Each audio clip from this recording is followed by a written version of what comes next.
Hello world, Shelly here, and it's time for another episode of Foundation Fest, and today I'm going to check out from Wet n Wild the Bare Focus Tinted Hydrator. It retails for $5.99 for 0.91 ounces or 27 mils. That's about $6.58 per ounce.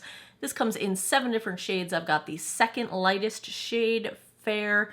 Doesn't seem to go super deep in the shades.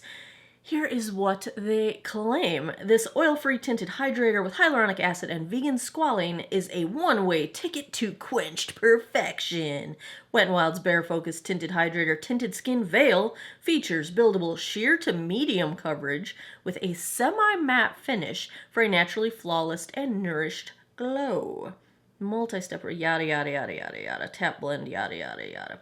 Oil-free, hyaluronic, vegan, build with it. Yep, they already said all that. There's a lot of companies coming out with these sort of hydrator, tinted, sheer light coverage types of products lately, and it seems to be a trend that a lot have squalane in them, and I'm happy to see that. Even if it is just trendy, squalane's really good to have in your skincare. It's a good hydrating ingredient. It's got antioxidants, so you're fighting free radicals, environmental damage, pollution, all that good stuff. It can, over time, it can help encourage, production of collagen, which is good for anti-aging. So I'm a fan of seeing more squalane in my makeup. This is a vegan source, which is awesome. So let's take a look at shade Fair, swatched against a few others in my collection. We are Monday swatching today. First up is today's foundation from Wet n Wild, the Bare Focus Tinted Hydrator. This is in shade Fair. Second, also from Wet n Wild, I've got the Photo Focus Dewy Foundation in shade Shell Ivory. Third up, from Physicians Formula, I've got the Natural Defense Foundation in Fair. Fourth is from NYX. It is Born to Glow in Light Ivory. And last, I've got from Flower Beauty, the Serum Foundation in shade L2 Ivory. I've already cleansed, moisturized, and sunscreened this 46-year-old face. The instructions for this product say to apply to primed skin and blend with fingers before using other preferred blending tools. So what I have done is I have really been enjoying this Murad Hydration Prebiotic 3-in-1 Multi-Mist. It can be used as skincare, it can be used as a makeup primer, it can be used as a setting spray, and I'm thoroughly enjoying it. Prebiotics are like you've probably heard of probiotics and how that's good for your gut and the bacteria in your whole digestive ecosystem. Well, your skin has a bacteria colony as well. I know it sounds gross to think about it, but it's good. It's actually good. And the prebiotics are like food for that colony. So I'm glad to have those in my routine too. So anyway, I have primed with this, sprayed it in, patted it down, let it dry. Even though it's a liquid primer, you do get that sort of what I prefer, a nice little tiny bit of tackiness that holds on to foundation really nicely. But yeah, I found it interesting that they say to start with applying with fingers, and then if you choose to use a sponge or a brush, go in afterward. So I'm going to start with fingers. I might use a brush if I need to, but let's take a look. Ooh, liquidy.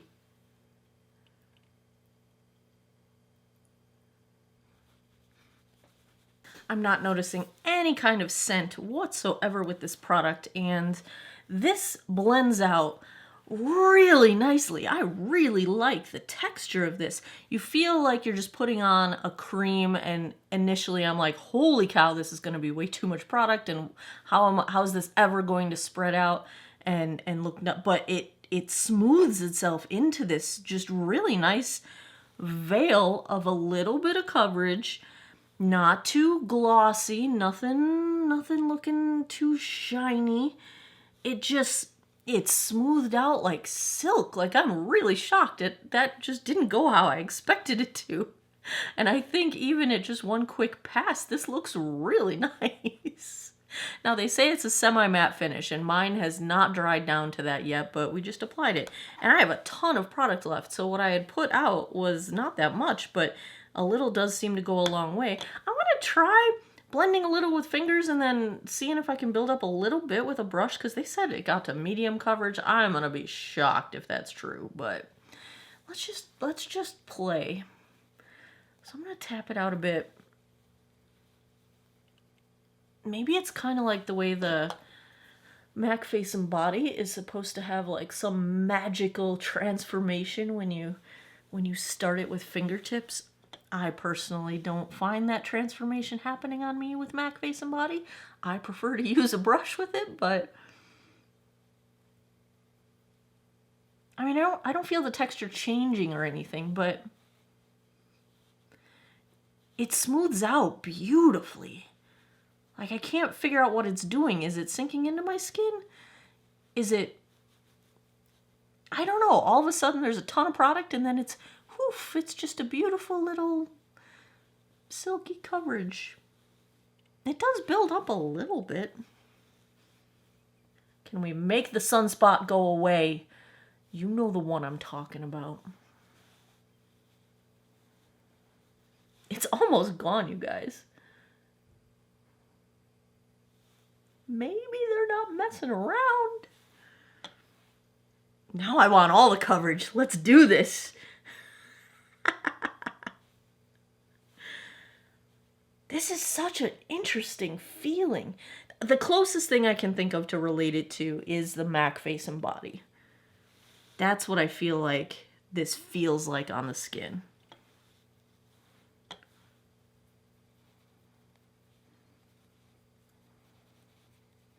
And this is more than a tint. There is a little bit of coverage coming here. I still have some product left. I did not use all of what I had pumped out, and that wasn't that much product at all. So a little goes a long way. Holy cow, you guys. Let's zoom in and take a look.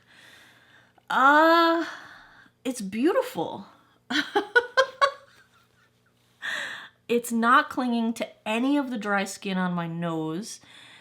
It looks nice around my mouth. It's not clinging anywhere there. It's doing a little bit of pore blurring. It's doing a little bit of texture smoothing. It's not caking up anywhere that I can see at this point.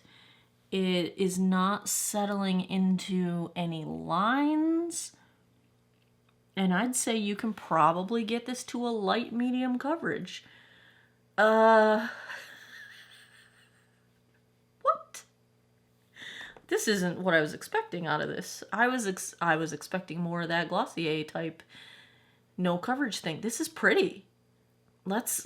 I'm going to give it a few minutes. Let's see if it gets to that semi-matte that they're talking about, because I would still call this satin pushing like lightly dewy, but let's give it a dry down moment and we'll see what happens. Let's check the time. It is 1:28. Let me put the rest of my face on and I'll be right back. And we're back with the Tinted Hydrator from Wet n Wild. You guys, I haven't been so stoked about my face in a very long time. This looks so good, I think, in my personal opinion. I don't think it's set down to a I wouldn't call this semi-matte. This is like satin natural to me in terms of the finish, but we could just have different ways of defining things. It stayed a little tiny bit tacky, so I did end up setting it very lightly with the Flower Beauty Light Illusion powder, and I primarily set the areas of my face where I was going to put blush, bronzer, highlight, and then just took whatever was left everywhere else, and it took beautifully to setting with powder, no issues whatsoever. I am also testing the Wet n Wild Megalast Incognito Concealer. You guys will see that on Wednesday, and I think everything looks wonderful right now. So on the rest of my face, Charlotte Tilbury Airbrush Bronzer is my bronzer. My blush, I love this so much, you guys. It's the Wet n Wild Pearlescent Pink. This is the relaunch of it that happened, I think, last year when they relaunched this color from the old packaging. And I think it's beautiful. Dug this one out of the archives. It's still one of their flagship products, but for me it's a blast from the past because I haven't used it in so long. And it just reminded me how gorgeous it is. The Wet n Wild, their highlights, you guys. This one's Blossom Glow. Oh gosh, I can't even handle myself right now. It's so pretty. So I dug that one out. My eyes, I'm just We're rolling simple today, guys. Sweet Cheeks from NYX. This is actually a blush, but the shade So Taupe is like my perfect contour and crease shade. So I've got that with the ColourPop. This is the shade Ritz. I will link it down below if this one still exists. This I love because it's just like a neutral glassy finish. It's not a lot of pigment to it. It's either a beautiful topper or it just kind of looks like a glassy shimmer, which I thoroughly enjoy. And my lips are Flower Beauty. This is the Chill Out Lip Glaze in the shade Dreamy, which is really just pretty much clear, a little bit of a cool tone to it. I'm also testing. Packaging is so cute. Wet n Wild Big Papa Mascara. Look at that crown on the top. I don't know though. Does it feel like we're glorifying daddy issues or something with this name? Something doesn't sit right with me with the name of this, but I like the mascara. It's the kind that it does clump some of your lashes together to make them look big, but it doesn't do that with all of your lashes. And so, because that's generally not the look I like unless I'm doing like a 60s retro kind of a thing. So it does it a little bit with some lashes. It's the way the brush is made. But it doesn't do it with all of them, so it is actually a nice look. I'm actually enjoying this. It gives a lot of length. I do wish it would have held the curl a little bit better because my lashes like to fall straight out, but it's kind of nice, little dramatic, like a little bit of oomph to it, and I think the packaging is cute. The name, though, I don't know about that. Also, I've decided after multiple uses that I love the Wet n Wild Brow Obsessive Brow Gel. It's going to be my new go-to for now. My former go-to is now empty. It will be in my next empties. It is the Arches and Halos Brow Gel. Love this stuff, but, you know, I gotta try new things because that's what I do here. So Brow Obsessive is going to be the one for a while. That is everything. I will be back in a bit with a daylight check-in, and I will come back tonight and give you guys my final thoughts.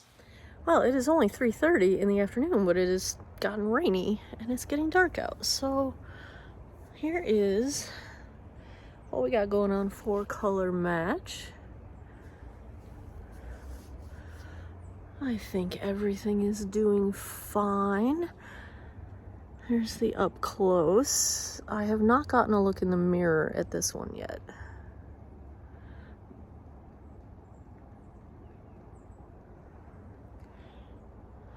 I feel like everything looks okay so far. What do you guys think? I will check back tonight and we'll see how this one ends up.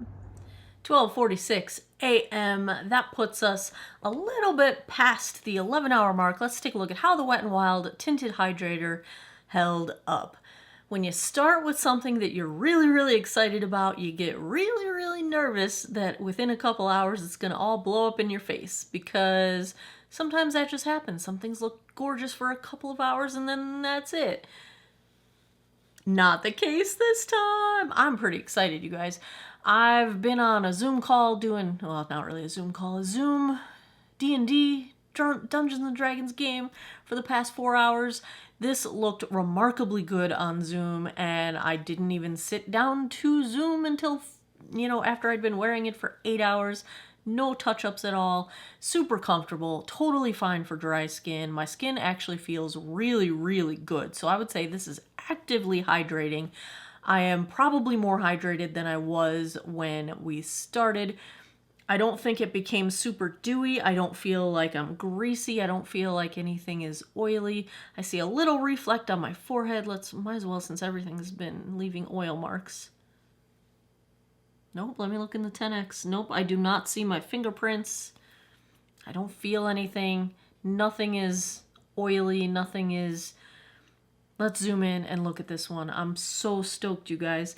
I have lost some coverage around my nose, but I did have to blow my nose one time. One time. I was very careful otherwise.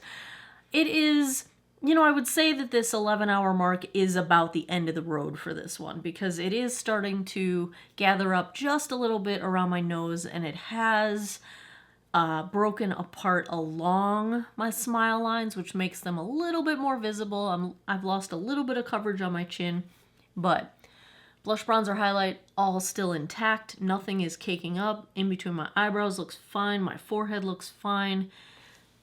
This looks really nice. It is degrading gracefully. I think just coverage is sort of evaporating away, which is the nicest way that it possibly could do.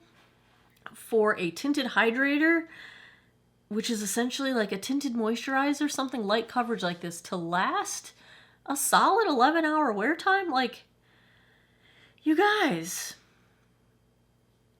this is just nice. This is really nice. And I didn't even know this was coming out. This just came out of nowhere. I saw it on the website. It is oil-free. Maybe that explains why it's not oily. You guys, I'm super stoked. Super freaking stoked. And I love squalane in things. Maybe that's why it's so hydrating. If you haven't guessed yet, if I had to give a grade to the Wet n Wild Tinted Hydrator, super solid A. So stoked. So stoked about this. Not expecting to love it so much. I'm more of a medium coverage person, so I don't know what else to say. I've got no words. This one surprised me. This one came out of nowhere and just knocked my socks off. Totally happy. There you have it. Another episode of Foundation Fest in the books. Go to geekoutwater.com. I have a ranked, sortable, searchable spreadsheet of all 200 plus of my foundation reviews, of which this will be the newest in the A list. Aw, yeah. We are kicking off 2021 in not too bad of shape when it comes to foundations. I'm all right with this. I am all right with this. If you had fun with this review, if you like foundation reviews, if you want me to do more of them, give me a thumbs up down below. Please subscribe if you haven't already. I post new videos every Monday, Wednesday, Friday, 9 p.m. Eastern Time. And as always, thanks a lot for taking some time out of your day to geek out over makeup with me. I appreciate it, and I hope you guys all have an awesome day or night wherever you are in the world. Take care of each other. Bye-bye.